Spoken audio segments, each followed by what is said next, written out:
ഒരു കാലഘട്ടത്തിൽ എൻ്റെ കർമ്മവീതിയായിരുന്നു. ഇന്ത്യൻ നാഷണൽ ലീഗ് രൂപീകരിക്കപ്പെട്ട ആ കാലഘട്ടത്തിൽ തന്നെ പാർട്ടിയെ നെഞ്ചോട് ചേർത്ത് പിടിച്ച കുറേ നല്ല മനുഷ്യർ ഇവിടെ ജീവിച്ചിരുന്നു, ഞങ്ങളുടെ കൂടെ ഉണ്ടായിരുന്നു എന്നുള്ള കാര്യവും ഞാൻ ഓർക്കുകയാണ്. വായ്പ്ര പ്രദേശമൊക്കെ തന്നെ വിദ്യാഭ്യാസപരമായും രാഷ്ട്രീയപരമായും വളരെ പ്രബുദ്ധമായി മുന്നോട്ട് പോകുന്ന ഒരു പ്രദേശമാണ് എന്ന് മനസ്സിലാക്കാൻ സാധിച്ചിട്ടുണ്ട്. മൂവാറ്റുപുഴ പ്രത്യേകിച്ചും തന്നെ ന്യൂനപക്ഷ പിന്നോക്ക വിഭാഗങ്ങളുടെ വിദ്യാഭ്യാസ രംഗത്തിൽ വളരെയധികം മുന്നോട്ട് പോയിട്ടുണ്ട് എന്നാണ് എനിക്ക് മനസ്സിലാക്കാൻ സാധിച്ചത്. ഒരു 5-10 വർഷക്കാലം എറണാകുളം ആസ്ഥാനമായി മാധ്യമ പ്രവർത്തനം നടത്തിയ സമയത്ത് ഈ പ്രദേശത്തിന്റെ എല്ലാ സവിശേഷതകളും ഉൾക്കൊള്ളാൻ എനിക്ക് സാധിച്ചിരുന്നു.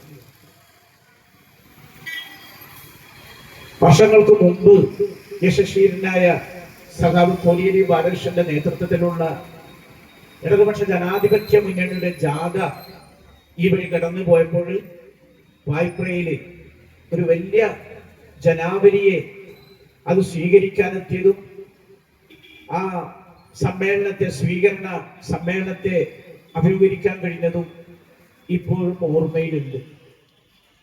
അതേ സമയത്ത് മറ്റെല്ലാ രാഷ്ട്രീയ പാർട്ടികളും കോൺഗ്രസും മുസ്ലിം ലീഗൊക്കെ തന്നെ സജീവമായി പ്രവർത്തിക്കുന്ന ഒരു പ്രദേശമാണ് ഇത് എന്ന് മനസ്സിലാക്കുന്നു.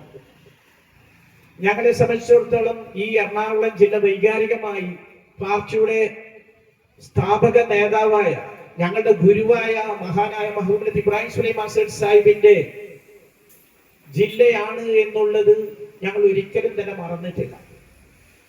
1940 കാലഘട്ടത്തിലെ യുവാവായ ഇബ്രാഹിം സുലൈമാൻ സേഠ് ഇവിടെ എറണാകുളത്തേക്ക് താമസം മാറ്റിയപ്പോൾ അദ്ദേഹത്തിന്റെ കർമ്മമണ്ഡലം എറണാകുളം ജില്ലയായിരുന്നു.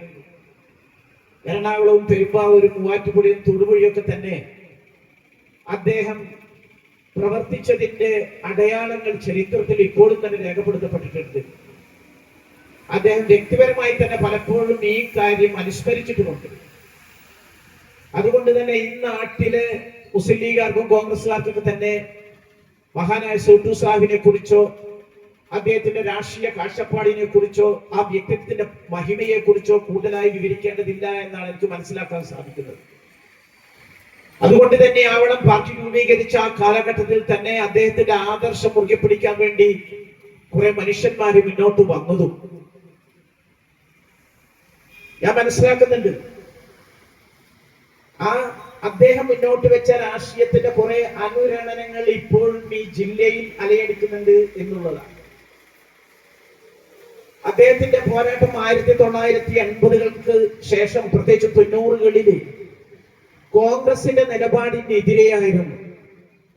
മതേതരത്വം കാത്തുസൂക്ഷിക്കാൻ പ്രതിബദ്ധമായ ജന്മബാധ്യതയായ കോൺഗ്രസ് അതിന്റെ ബാധ്യത മറന്നുകൊണ്ട് ഒരു അർദ്ധ ഫാസിസ്റ്റ് സംഘടനകളായിട്ട് മാറാനുള്ള ശ്രമം നടത്തിയപ്പോഴാണ് അദ്ദേഹം ജീവിതത്തിന് ഏറ്റവും ഉജ്ജ്വലമായ പോരാട്ടം നടത്തിയത്.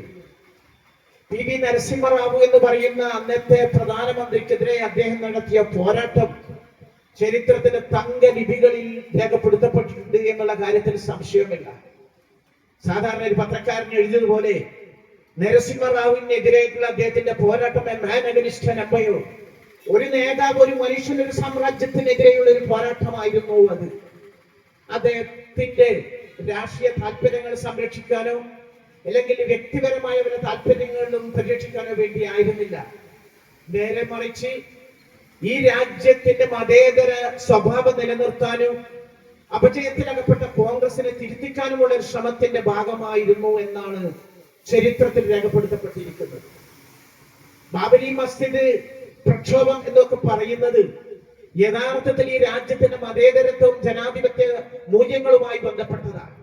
സരയൂ നദിക്കരയിലെ 465 വർഷം പഴക്കമുള്ള പുരാതനമായ ഒരു ആരാധനാലയം, അത് കാത്തു സൂക്ഷിക്കണമെന്നും അത് കണ്ണിന്റെ കൃഷ്ണമണി പോലെ പരിരക്ഷിക്കേണ്ടത് നമ്മുടെ ബാധ്യതയാണ് എന്നും ചരിത്രത്തിന്റെ നിർണായക ഘട്ടത്തിൽ സേട്ടു സാഹിബ് ഉദ്ഘോഷിച്ചിട്ടുണ്ടെങ്കിൽ അതിന്റെ അർത്ഥം എന്തെന്ന് മനസ്സിലാക്കിയവരാണ് ഇവിടുത്തെ മറ്റ് രാഷ്ട്രീയ പാർട്ടികൾ എന്ന് ഞാൻ മനസ്സിലാക്കുന്നു, പ്രത്യേകിച്ച് മുസ്ലിം ലീഗ്. മുസ്ലിം ലീഗുകാർ ഈ വിഷയത്തിലൊക്കെ തന്നെ സേട്ടു സാഹിബിന്റെ ചിന്താഗതിയോട് പൂർണ്ണമായി യോജിപ്പുള്ളവരാണെന്ന് ഞാൻ മനസ്സിലാക്കുന്നു. പക്ഷെ നിർഭാഗ്യവശാലി ആ കാലഘട്ടത്തിന്റെ രാഷ്ട്രീയം, ഒരുപക്ഷെ ഇന്നിന്റെ രാഷ്ട്രീയം സേട്ടു സാഹിബാണ് ശരി എന്ന് ഉറക്കെ പ്രഖ്യാപിക്കാൻ അവർക്ക് സാധിക്കാത്ത ഒരവസ്ഥയിലേക്ക് അവർ എത്തിച്ചു ഇരിക്കുന്നു എന്നുള്ളതാണ് സത്യം. അതിന്റെ പ്രതിഫലനങ്ങൾ ഇപ്പോൾ സമീപകാല സംഭവവികാസത്തിൽ നിന്നും വ്യക്തമാണ്. കഴിഞ്ഞ ദിവസമാണ് തൊടുപുഴയില് മുനിസിപ്പാലിറ്റിയില് ഇടത് ജനാധിപത്യ മുന്നണിയുടെ സ്ഥാനാർത്ഥിയെ വിജയിപ്പിക്കാൻ മുസ്ലിം ലീഗുകാരെ രംഗത്തേക്ക് വന്നത്. അത് കേരളം മുഴുവൻ തന്നെ വല്ല വാർത്തയായി. ആ വാർത്തയുടെ പിന്നിലെ ഛേദോവികാരം, ആ സംഭവത്തിന്റെ പിന്നിലെ ഛേദോവികാരം പൂർണ്ണമായും നമ്മൾ പരിശോധിച്ചു കഴിഞ്ഞാൽ മുസ്ലിം ലീഗുകാർ ചില യാഥാർത്ഥ്യങ്ങളിലേക്ക് എത്തിച്ചേരുന്നു എന്നാണ് നമ്മൾ മനസ്സിലാക്കാൻ സാധിക്കുന്നത്. കോൺഗ്രസിന്റെ നിലപാട് എപ്പോഴും തന്നെ വഞ്ചനാപരമാണ് എന്നുള്ള ആ യാഥാർത്ഥ്യം അവർ തിരിച്ചറിഞ്ഞിരിക്കുന്നു. ഇതിനു മുമ്പ് പായിപ്ര പഞ്ചായത്തിലും അത് ഉണ്ടായി എന്നുള്ള കാര്യം നാം മറക്കുന്നു. മുസ്ലിം ലീഗിന് അവകാശപ്പെട്ട സീറ്റിന്റെ കാര്യം വന്നപ്പോൾ, സ്ഥാനത്തിന്റെ കാര്യം വന്നപ്പോൾ കോൺഗ്രസ്സുകാർ അവരെ വഞ്ചിച്ചു. ആ വഞ്ചനയ്ക്ക് ഇപ്പോൾ അവർ മധുരമായി പ്രതികാരം വീട്ടിയെന്ന് ഞാൻ ഒരിക്കലും തന്നെ പറയുന്നില്ല. നേരെ മറിച്ച് ഈ തെക്കൻ ജില്ലകളിലെ രാഷ്ട്രീയത്തോട് വളരെ സുചിന്തിതമായി പെരുമാറാൻ അല്ലെങ്കിൽ സംവദിക്കാൻ മുസ്ലിം ലീഗിന് ആർജവമുണ്ടായി എന്ന കാര്യത്തിൽ ഞാൻ അവരെ അപ്രിഷ്യേറ്റ് ചെയ്യുകയാണ്. കാരണം മുസ്ലിം ലീഗ് ആരെന്ത് പറഞ്ഞാലും തന്നെ ഒരു വലിയ ജനവിഭാഗത്തിന്റെ പ്രസ്ഥാനമാണ്. എന്റെ മഹാനായ സേട്ടു സാഹിബ് കെട്ടിപ്പടുത്ത പ്രസ്ഥാനമാണ്. അദ്ദേഹത്തിന്റെ സ്വപ്നവും എന്റെ വിശ്വാസവും ജീവനും കെട്ടിപ്പടുത്ത് ഉണ്ടാക്കിയ പ്രസ്ഥാനമാണ്.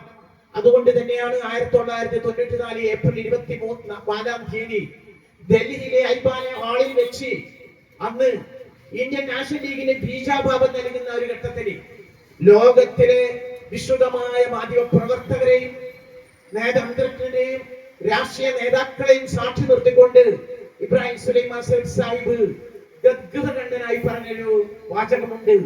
I have given my blood and sweat for this party, but this party has cheated me at the critical juncture. ഞാൻ എന്റെ വിയർപ്പും എന്റെ വിശ്വാസവും എന്റെ സ്വപ്നവും കൊടുത്താണ് മുസ്ലിം ലീഗ് പ്രസ്ഥാനം കെട്ടിപ്പടുത്തത്. പക്ഷേ ചരിത്രത്തിന്റെ ഒരു നിർണായക ഘട്ടത്തിൽ ആ പാർട്ടി അതിന്റെ കടമ നിർവഹിക്കേണ്ട ഘട്ടത്തിൽ ആ പാർട്ടി അരയിലെ ചരട് പാമ്പാകുന്നത് പോലെ വഞ്ചിച്ചു പ്രസ്ഥാനത്തെ. ഏത് ജനവിഭാഗത്തെയാണോ അവർ പ്രതിദാനം ചെയ്യുന്നത് അവരെ വഞ്ചിച്ചു എന്ന് പറഞ്ഞുകൊണ്ട് അദ്ദേഹം ഗദ്ഗതനായപ്പോൾ ഞങ്ങളൊക്കെ തന്നെ ആ അദ്ദേഹത്തിന്റെ വാക്കുകൾക്ക് മറുപടി കൊടുത്തത്, സേട്ടു സാഹിബെ, ജീവിതത്തിന്റെ അവസാനം വരെ, അവസാന ശ്വാസം വരെ അദ്ദേഹം അങ്ങ് മുന്നോട്ട് വെച്ച ആദർശത്തിന്റെ പാതയിൽ തത്വാധിഷ്ഠിതമായ നിലപാടിൽ ഞങ്ങൾ ഒരിക്കലും തന്നെ പിന്മാറില്ല എന്നതാണ്. അത് കേട്ടുകൊണ്ടാണ് ഇപ്പോൾ പായ്പുറയിലെയും മൂവാറ്റുപുഴയിലൊക്കെ തന്നെ കുറെ മുസ്ലിം ലീഗിന്റെ അടക്കമുള്ള നേതാക്കന്മാർ നമ്മുടെ പാർട്ടിയിലേക്ക് കടന്നു വന്നിരിക്കുന്നത്. ഞങ്ങൾ അവരെ സഹർഷോദം സ്വാഗതം ചെയ്യുന്നതോടൊപ്പം മറ്റ് സഹോദരങ്ങളോടും പറയുക, ഭാഷ ഭേദമന്യേ എല്ലാ ജനവിഭാഗത്തിനും ഒരുമിച്ചുകൊണ്ട് ഈ രാജ്യത്തിന് വേണ്ടി 143 കോടി ജനങ്ങൾക്ക് വേണ്ടി, ഈ രാജ്യത്തെ പാവപ്പെട്ടവർക്ക് വേണ്ടി, മർദ്ദിതർക്ക് വേണ്ടി, അധസ്ഥിതർക്ക് വേണ്ടി, ജീവിതത്തിന്റെ പുറംപോക്കിലേക്ക് വലിച്ചെറിയപ്പെട്ട ജനവിഭാഗത്തിന് വേണ്ടി രാഷ്ട്രീയ പ്രവർത്തനം നടത്താനും പോരാടാനും പറ്റിയ ഒരു പാർട്ടി ഉണ്ടെങ്കിൽ യാതൊരു സംശയവുമില്ല അത് മഹാനായ സേട്ടു സാഹിബ് ബീജാഭാവം നൽകിയ ഇന്ത്യൻ നാഷണൽ ലീഗ് എന്ന് പറയുന്ന പ്രസ്ഥാനമാണ്. ഞങ്ങൾക്ക് തത്വാധിഷ്ഠിതമായ ഒരു നിലപാടുണ്ട്. ആ നിലപാടിന്റെ പേരിലാണ് ഞങ്ങൾ ഇടതുപക്ഷ ജനാധിപത്യ മുന്നണിയുടെ ഭാഗമായിട്ട് ഞങ്ങൾ മാറിയിരിക്കുന്നത്. സാമുദായിക രാഷ്ട്രീയത്തിന്റെ കാലം കഴിഞ്ഞ മക്കളെ എന്നാണ് അന്ന് സേട്ടു സാഹിബ് ഞങ്ങളെ ഉപദേശിച്ചത്. മുസ്ലിങ്ങളുടെ കാര്യം മാത്രം നോക്കുക, ഹിന്ദുക്കൾ ഇന്ത്യയുടെ കാര്യം മാത്രം നോക്കുക എന്നുള്ളത് ഒരു മതേതര ജനാധിപത്യ രാജ്യത്ത് ഒരിക്കലും തന്നെ ഭൂഷണമായ രാഷ്ട്രീയമല്ല, എന്ന് മാത്രമല്ല മാരകമായ രാഷ്ട്രീയമാണ്. അതുകൊണ്ട് തന്നെയാണ് ഞങ്ങളോട് സേട്ടു സാഹിബ് അവസാന നിമിഷം വരെ പറയുന്നത്, ഇടതുപക്ഷ ജനാധിപത്യ മുന്നണിയുടെ പ്രത്യേകിച്ചും തന്നെ CPM-ന്റെ CPI-യുടെ ഒക്കെ രാഷ്ട്രീയ കാഴ്ചപ്പാടുമായി ചേർന്നുകൊണ്ട് അതിനോട് അനുയോജ്യമായ നിലപാട് സ്വീകരിച്ചുകൊണ്ട് ഞങ്ങൾ ഭദ്രമായ രാഷ്ട്രീയ പാതയിലൂടെ മുന്നോട്ട് പോകണമെന്ന് പറഞ്ഞപ്പോൾ ഞങ്ങൾ കഴിഞ്ഞ 30 വർഷത്തിൽ ഒരിക്കൽ പോലും തന്നെ ഞങ്ങൾ തിരിഞ്ഞു നോക്കിയില്ല. ഞങ്ങള് ആ പാതയിൽ നിന്ന് പിന്നോട്ട് പോയില്ല എന്നുള്ള സത്യം നിങ്ങൾക്ക് എല്ലാവർക്കും അറിയാം. അതുകൊണ്ട് തന്നെയാണ് ആ സന്ദേശം പങ്കുവെക്കാൻ വേണ്ടി കൂടിയാണ് ഞങ്ങൾ ഇവിടെ എത്തിയിരിക്കുന്നത്. കാരണം ഈ രാജ്യം വളരെ ഭീഷണമായ ഒരു കാലഘട്ടത്തിലൂടെ കടന്നു പോവുകയാണ്. നമ്മൾ 78ാം സ്വാതന്ത്ര്യ വാർഷികമാണ് കഴിഞ്ഞ ദിവസം കൊണ്ടാടിയത്. സ്വാതന്ത്ര്യം എന്നുള്ളത് നമുക്ക് ആഘോഷിക്കാനും കൊണ്ടാടാനുമുള്ള ദിവസമാണ്. ഞങ്ങളെ ഇന്നലെ സംസ്ഥാനത്തിന്റെ ഉടനീളം രാജ്യത്തിന്റെ നാനാഭാഗത്തും തന്നെ രാജ്യത്തിന്റെ സ്വാതന്ത്ര്യദിനം കങ്കേകമായി ഞങ്ങൾ കൊണ്ടാടി. സാരേ ജഹാം സെ അച്ഛാ ഹിന്ദുസ്ഥാന ഹമാര, ഈ രാജ്യമാണ് ഭൂമുഖത്തെ ഏറ്റവും, ഈ പ്രപഞ്ചത്തിലെ ഏറ്റവും മനോഹരമായ പ്രതലം എന്ന അല്ലമാ ഇഖ്ബാലിന്റെ വരികൾ ഞങ്ങളുടെ മനസ്സിലേറ്റും കൊണ്ട്, അതുപോലെ തന്നെ ഇവിടുത്തെ ജാതി മതഭേദമന്യേ എല്ലാ ജനവിഭാഗങ്ങളെയും തന്നെ ഒരേ ഭാഷത്തിൽ ഓർത്തിണക്കിക്കൊണ്ട് മുന്നോട്ട് പോകണമെന്നാണ് ഞങ്ങളുടെ മഹാനായ ഗുരു ഞങ്ങളെ പഠിപ്പിച്ചത്. ഇഖ്ബാൽ പറഞ്ഞതുപോലെ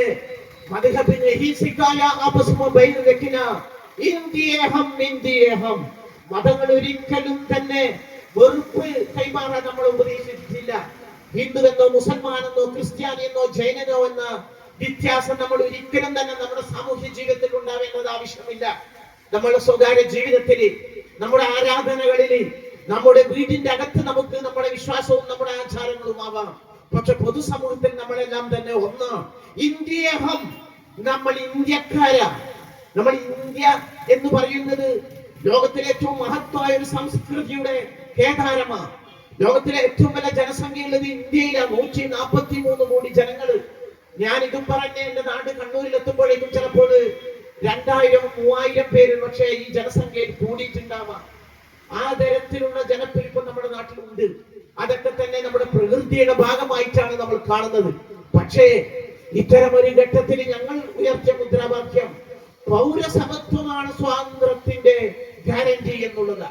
എല്ലാവർക്കും കുറെ ഗ്യാരണ്ടി കൊടുക്കുന്ന ഒരു നേതാവാണ് നമ്മുടെ പ്രധാനമന്ത്രി നരേന്ദ്രമോദി. ആ തെരഞ്ഞെടുപ്പ് കാലഘട്ടത്തിൽ കേരളത്തിൽ തൃശ്ശൂരിലും തിരുവനന്തപുരത്തും കൊച്ചിയിലൊക്കെ വന്ന് മോദി ഗ്യാരണ്ടി, മോഡിയുടെ ഗ്യാരണ്ടി എന്ന് പറഞ്ഞ എന്തൊക്കെയാ ഗ്യാരണ്ടി ഇവിടെ കൊടുത്തത്.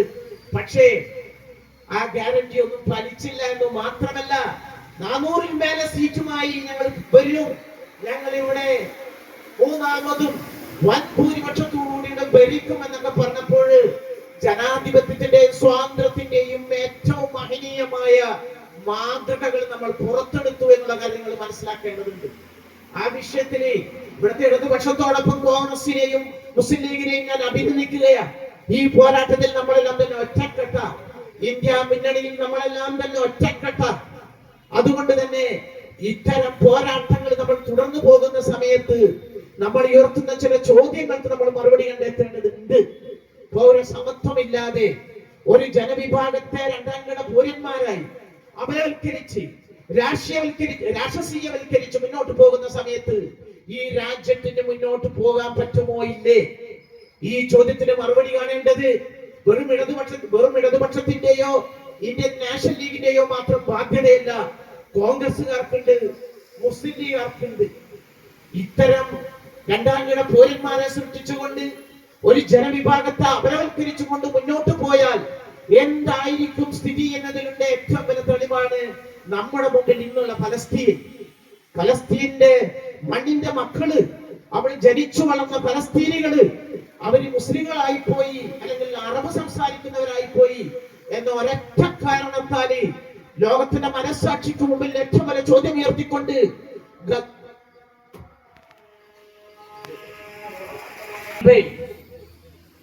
ആൾക്കൂട്ടക്കൊലക്കും അതുപോലെ തന്നെ വിവേചനത്തിനും എതിരാണ്.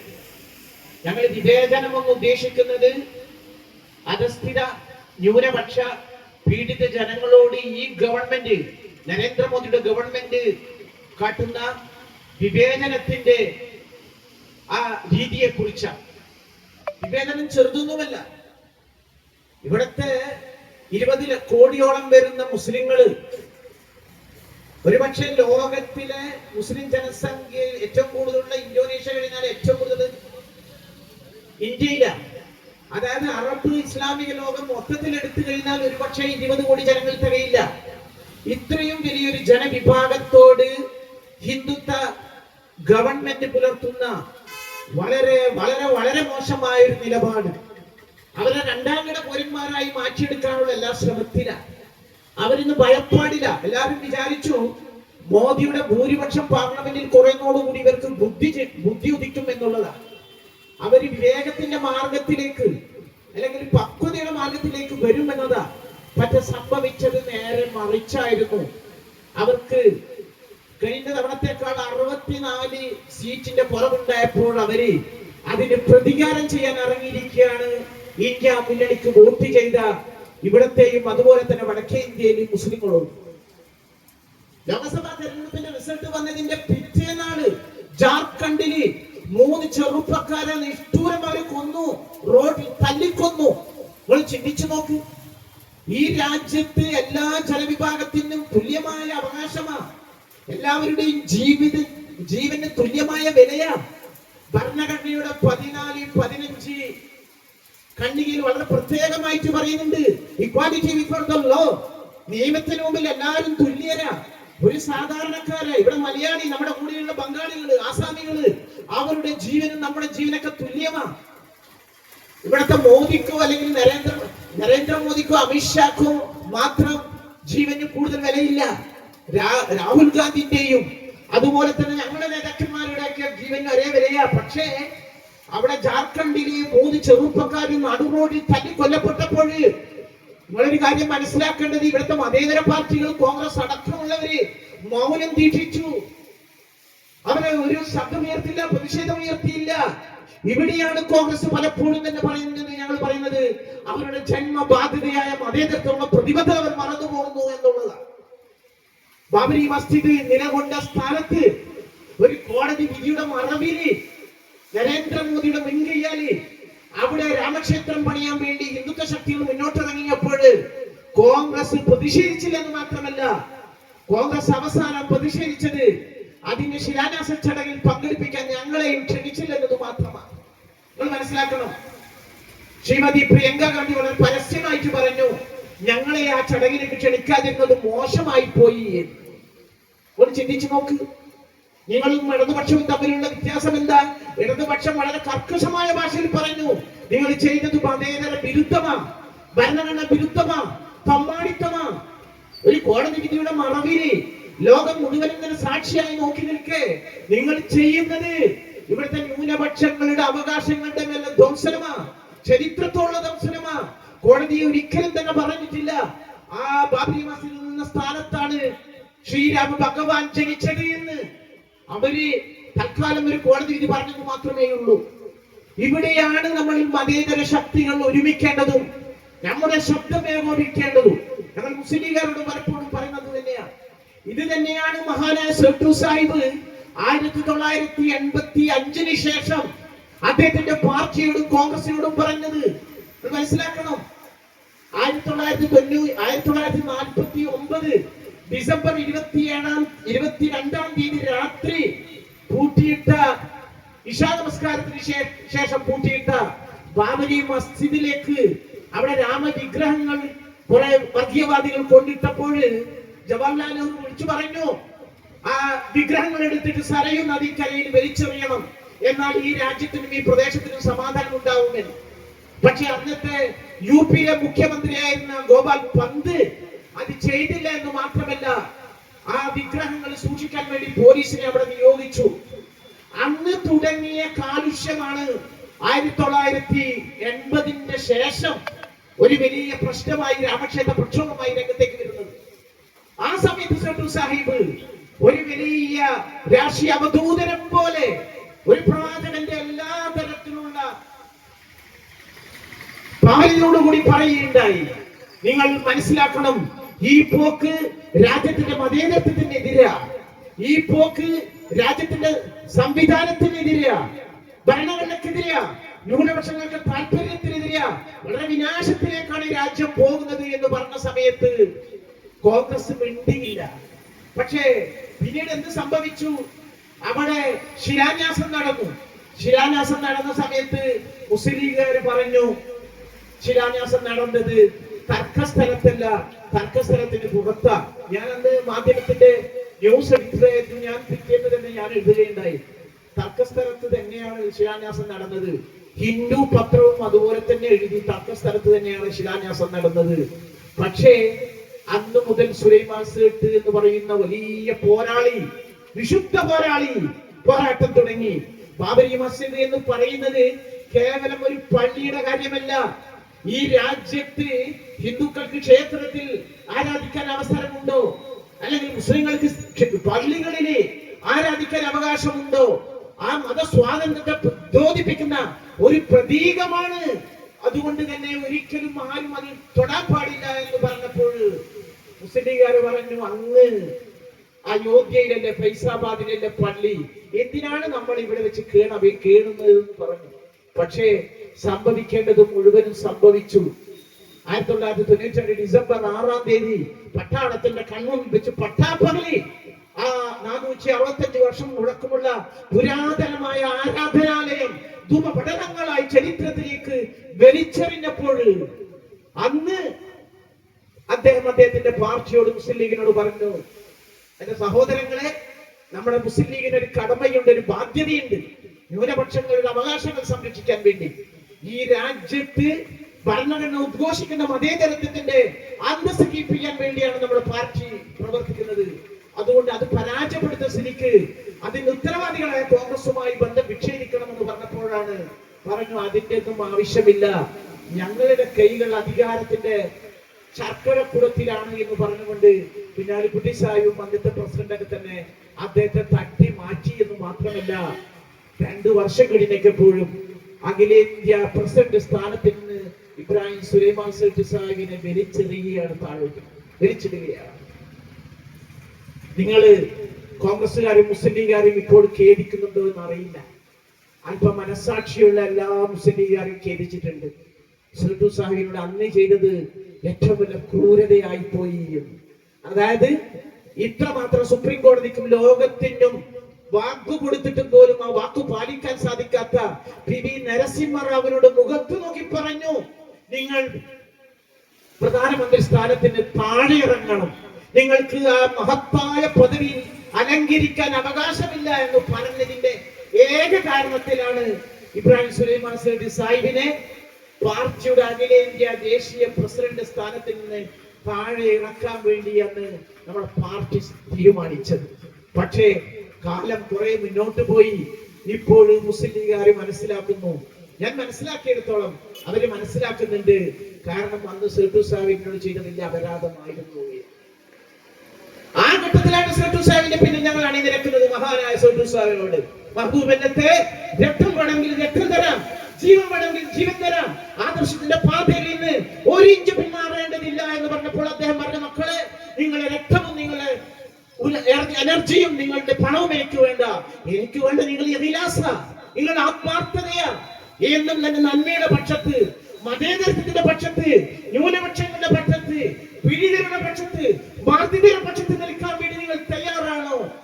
അങ്ങനെയാണെങ്കിൽ എന്റെ പിന്നിൽ അണിനിരക്കൂ എന്ന് പറഞ്ഞപ്പോഴാണ് ഈ നേതാക്കളൊക്കെ തന്നെ അദ്ദേഹത്തിന്റെ പിന്നിൽ അണിനിരന്നത്. ഞങ്ങൾ ഇപ്പോഴും തന്നെ വളരെ ആഹ്ലാദഭരിതര സായുജ്യമാണ്. ഞങ്ങൾ അവസാനം മരണശൈലിയിൽ കിടന്ന് ഞങ്ങൾ കഴിഞ്ഞുപോയ കാലങ്ങളെ കുറിച്ച് ചിന്തിക്കുമ്പോൾ ഞങ്ങൾ അല്ലാഹുവിനോട് പറയും, പഠിച്ചവനോട് പറയും, എന്റെ നാഥാ, ഇന്ത്യ മഹാരാജ്യങ്ങൾ മഹാദുരന്തത്തിൽപ്പെട്ട സമയത്ത് ഒരു കൊടുങ്കാറ്റായ അടിച്ച മഹാനായ സേട്ടു സാഹിബിന്റെ പാത ഞങ്ങൾ മുറുകെ പിടിച്ചു. ഞങ്ങൾ ഒന്നും പ്രതീക്ഷിച്ചില്ല, ഞങ്ങളുടെ MLA സ്ഥാനം പ്രതീക്ഷിച്ചില്ല, മന്ത്രിസ്ഥാനം പ്രതീക്ഷിച്ചില്ല, പഞ്ചായത്ത് മെമ്പർ സ്ഥാനം പോലും പ്രതീക്ഷിച്ചില്ല. പക്ഷേ ഞങ്ങള് ആദർശത്തിന്റെ പാതയിൽ മുന്നോട്ട് പോയി. ഞങ്ങൾ ഇവിടുത്തെ ഏറ്റവും നല്ല മതേതര ശക്തികളുമായി കൈകോർത്തു. അത് ഞങ്ങൾ വിജയിച്ചിരിക്കുന്നു എന്ന് ഞങ്ങൾക്ക് സന്തോഷപൂർവ്വം പറയാൻ ഞങ്ങൾക്ക് അവസരമുണ്ട്. ഞങ്ങളുടെ അന്നത്തെ പ്രതീക്ഷ ഞങ്ങൾ ഇപ്പോഴും പുതുക്കുകയാണ്. ഈ രാജ്യത്തെ ന്യൂനപക്ഷങ്ങൾ, പ്രത്യേകിച്ച് മുസ്ലിങ്ങൾ പീഡിപ്പിക്കപ്പെടുകയാണ്, അവരെ അറുകൊല ചെയ്യുകയാണ്, ആൾക്കൂട്ടങ്ങൾ അവരെ തല്ലിക്കൊല്ലുകയാണ്, ഗോമതത്തിന്റെ പേരിൽ അവരുടെ വീടുകളിലെ പിടിച്ച് കത്തിക്കുകയാണ്, അവരുടെ വീട് ബുൾഡോസറിട്ട് തകർക്കുകയാണ്, അവരുടെ സ്ത്രീകളെ പിച്ചു ചീന്തുകയാണ്. മണിപ്പൂരിൽ ചെയ്തതുപോലെ ഇങ്ങനെ ന്യൂനപക്ഷങ്ങൾ പീഡിപ്പിക്കപ്പെടുന്ന സമയത്ത്, അവര് മാനഭംഗപ്പെടുന്ന സമയത്ത് നമുക്കൊരിക്കലും തന്നെ നോക്കി നിൽക്കാൻ സാധിക്കില്ല. നോക്കി നിൽക്കരുത്.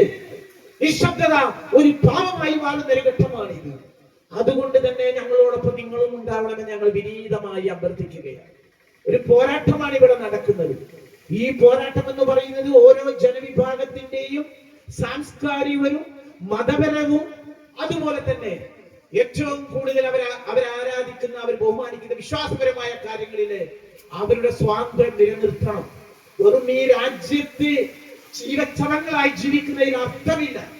അവർക്ക് അവരുടെ മതവും അവരുടെ വിശ്വാസവും അവരുടെ ആചാരവും അവരുടെ അനുഷ്ഠാനവും അവരുടെ സംസ്കാരവും അവരുടെ അസ്തിത്വവും ഐഡന്റിറ്റി നിലനിർത്താനുള്ള അവകാശമുണ്ട്.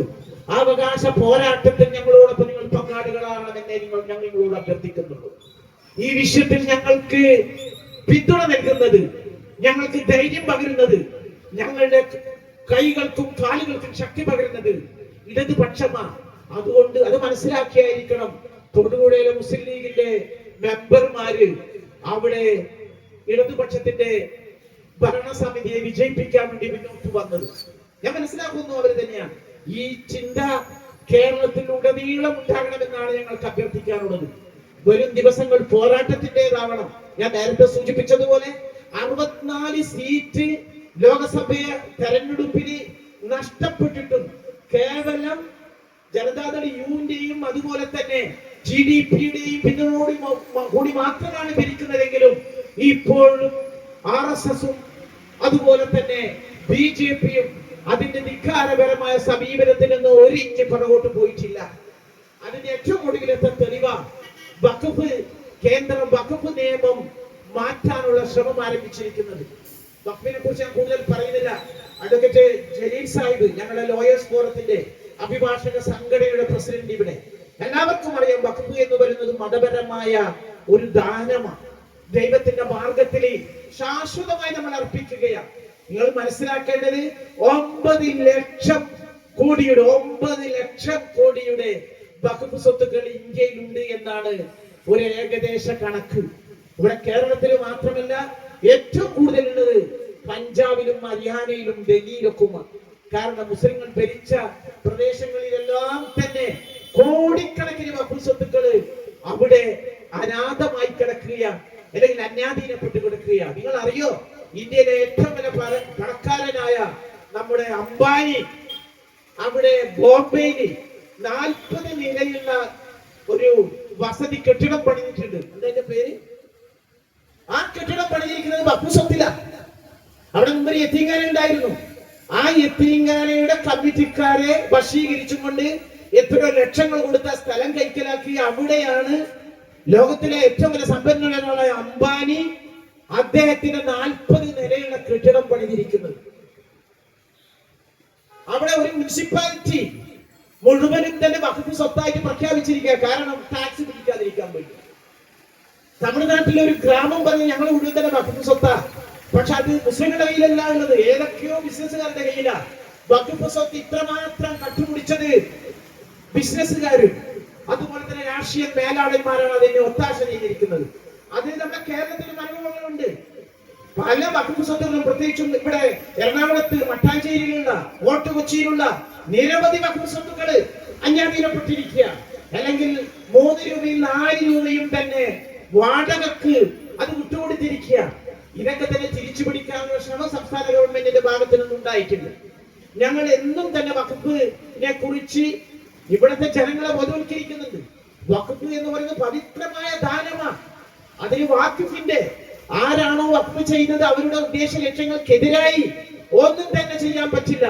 പക്ഷെ ഇപ്പോഴ് നമ്മുടെ ഗവൺമെന്റ് ഒരു പരസ്യ ഒരൊറ്റ പറഞ്ഞിരിക്കുക, വഖഫ് സ്വത്തുക്കൾ നന്നാകണമെങ്കിൽ വഖഫ് ബോർഡിൽ ഞങ്ങളുടെ സമുദായത്തിൽപ്പെട്ട ഹിന്ദു സമുദായത്തിൽപ്പെട്ട 2 പേരുണ്ടാവണം. അത് മാത്രമല്ല, വഖഫ് ട്രിബ്യൂണലിന്റെ എല്ലാ അധികാരങ്ങളും എടുത്തു കളഞ്ഞുകൊണ്ട് കലക്ടർക്ക് എല്ലാ തരത്തിലുള്ള അവകാശവും കൊടുക്കണം. നിങ്ങൾ ചിന്തിച്ചു നോക്ക്, കലക്ടർമാർക്ക് എല്ലാ തരത്തിലുള്ള അവകാശം ഉണ്ടായിരുന്നത് ബ്രിട്ടീഷ് കാലഘട്ടത്തിലാണ്. ഇപ്പോൾ ഇവിടെ ജനാധിപത്യമാണ്. ഇവിടെ ജനാധിപത്യ ഗവൺമെന്റ് ആണ് ഭരിക്കേണ്ടത്. സംസ്ഥാന ഗവൺമെന്റ് ഉണ്ട്, അതുപോലെ തന്നെ ജില്ലാ പഞ്ചായത്ത് ഉണ്ട്, കോർപ്പറേഷൻ ഉണ്ട്, മുനിസിപ്പാലിറ്റി ഉണ്ട്. അതെല്ലാം വിട്ടുകൊണ്ട് തന്നെ റിജിജു എന്ന് പറയുന്ന മന്ത്രി ന്യൂനപക്ഷ കാര്യം, റിജിജുവിനെ നിങ്ങൾ മനസ്സിലാക്കണം. അദ്ദേഹം ബുദ്ധമത വിശ്വാസിയാണെന്ന് സ്വയം അവകാശപ്പെടുന്നത്. പക്ഷേ ഈ പറയുന്ന എല്ലാ തരത്തിലുള്ള മുരള നിയമങ്ങളും കൊണ്ടുവന്നത് പൗരത്വ നിയമം ഭേദഗതി കൊണ്ടുവന്നത് ഈ റിജുവ. നിങ്ങൾ മനസ്സിലാക്കണം. അതുപോലെ തന്നെ ദേശീയ പൗരത്വ രജിസ്റ്റർ കൊണ്ടുവന്ന റിജിജുവ, അദ്ദേഹം പിന്നാന്ന് പറയാ ഞാനൊരു ബുദ്ധമത വിശ്വാസിയാ. നിങ്ങൾ മാത്രമല്ല, ഈ പറയുന്ന അമിത്ഷാ ഉണ്ടല്ലോ ജൈനമത വിശ്വാസിയാ. ഇത്രമാത്രം ക്രൂരതകൾ ചെയ്യുന്ന, ഇത്രമാത്രം വൃത്തികേടുകൾ ചെയ്യുന്ന ഈ അമിത്ഷാ, അതുകൊണ്ട് തന്നെ നിങ്ങൾ മതത്തിന്റെ ഉമ്മാക്കി കാട്ടി ഞങ്ങളെ പൂരിപ്പിക്കണ്ട. വഖഫ് നിയമവുമായി മുന്നോട്ട് പോവുകയാണെങ്കിൽ ഞങ്ങൾ നിരന്തരമായ പോരാട്ടത്തിലൂടെ ഞങ്ങൾ അത് തിരുത്തിപ്പിക്കും. കാരണം വഖഫ് എന്ന് പറയുന്നത് ഒരു ജനസമൂഹത്തിന്റെ ശാശ്വതമായ സ്വത്ത്. അത് തലമുറകൾ വരെ അവസാന നാട് വരെ അനുഭവിക്കാനുള്ള അവകാശം, ദൈവദത്തമായ അവകാശം ഇവിടുത്തെ ന്യൂനപക്ഷങ്ങൾക്കുണ്ട്. അത് ഹനിക്കാൻ വേണ്ടി നരേന്ദ്രമോദിയോ മോഹൻ ഭഗവത്തിന്റെ RSS രംഗത്ത് വരികയാണെങ്കിൽ അവർക്കെതിരെ ധീരമായ പോരാട്ടം നടത്താൻ വേണ്ടി ഞങ്ങൾ തയ്യാറാണ്.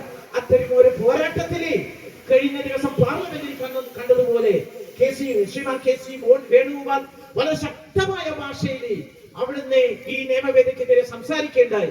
എല്ലാതരം അഭിനന്ദനങ്ങളും നന്ദിയും ഞങ്ങൾ അറിയിക്കുക. അതുപോലെ തന്നെ മറ്റ് ഇടതുപക്ഷത്തിന്റെ ഒക്കെ. പക്ഷെ അവിടെയും നേരത്തെ സൂചിപ്പിച്ചതുപോലെ രാജ്യസഭയിൽ ഈ വിഷയം വന്ന സമയത്ത് ആകെ അവിടെ സംസാരിക്കാൻ ഉണ്ടായിരുന്നത് PV വഹാബ് സാഹിബായിരുന്നു. ഞങ്ങളുടെ സുഹൃത്തുക്കളൊക്കെ തന്നെയാണ്. പക്ഷേ രാജ്യസഭ ഉപാധ്യക്ഷൻ അദ്ദേഹത്തിന്റെ പേര് വിളിച്ചപ്പോൾ അദ്ദേഹം കാണുന്നില്ല, സഭയിൽ കാണുന്നില്ല.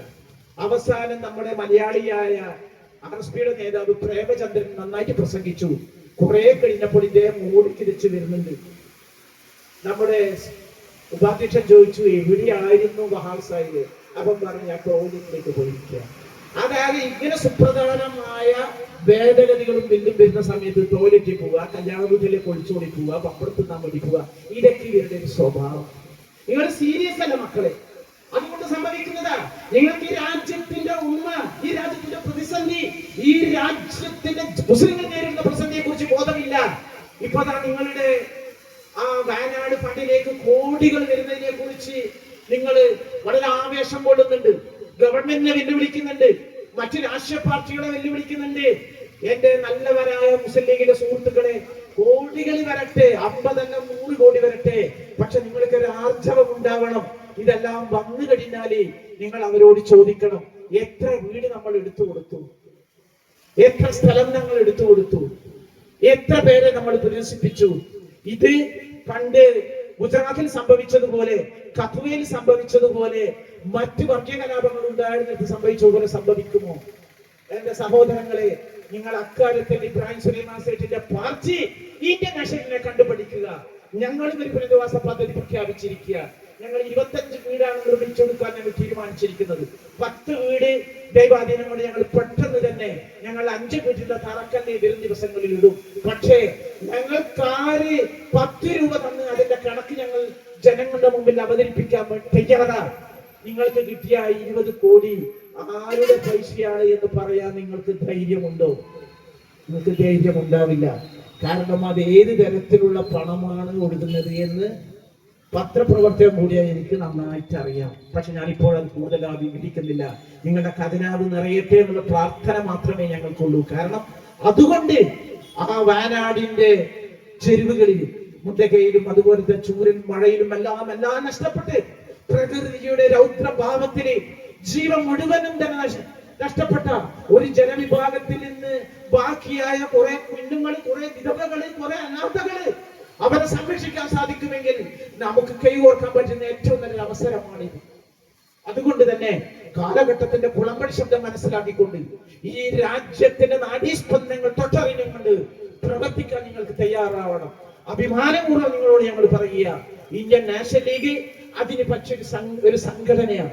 ഞങ്ങളുടെ ഗുരു മഹാരാജ സേഠു സാഹിബ് കാണിച്ചു തന്ന പാതയുണ്ടല്ലോ, ആ വിശുദ്ധ പോരാളിയുടെ പാത ഒരിക്കലും തന്നെ ഞങ്ങളുടെ തെറ്റിലേക്ക് അല്ലെങ്കിൽ ദുഷിപ്പിലേക്ക് നയിക്കില്ല എന്നുള്ള ഉറപ്പുണ്ട്. അതുകൊണ്ട് എല്ലാവരെയും തന്നെ ഇന്ത്യൻ നാഷണൽ ലീഗിലേക്ക് ക്ഷണിക്കുന്നു. ഒന്നുമില്ലെങ്കിൽ ഞങ്ങൾ പ്രവർത്തനവുമായി സഹകരിക്കണം, എല്ലാവിധത്തിലുള്ള സഹായം നൽകണമെന്ന് അഭ്യർത്ഥിച്ചുകൊണ്ട് നിങ്ങളുടെ എല്ലാവരുടെയും സമ്മതത്തോടുകൂടി ഈ പൊതു സമ്മേളനം ഉദ്ഘാടനത്തിനായി പ്രഖ്യാപിച്ചുകൊണ്ട് നമുക്ക് വീണ്ടും കണ്ടുമുട്ടാം എന്നുള്ള ഒരു ചെറിയ പ്രതീക്ഷയോടെ ഞാൻ വിട പറയുകയാണ്. ജയ് ഹിന്ദ്.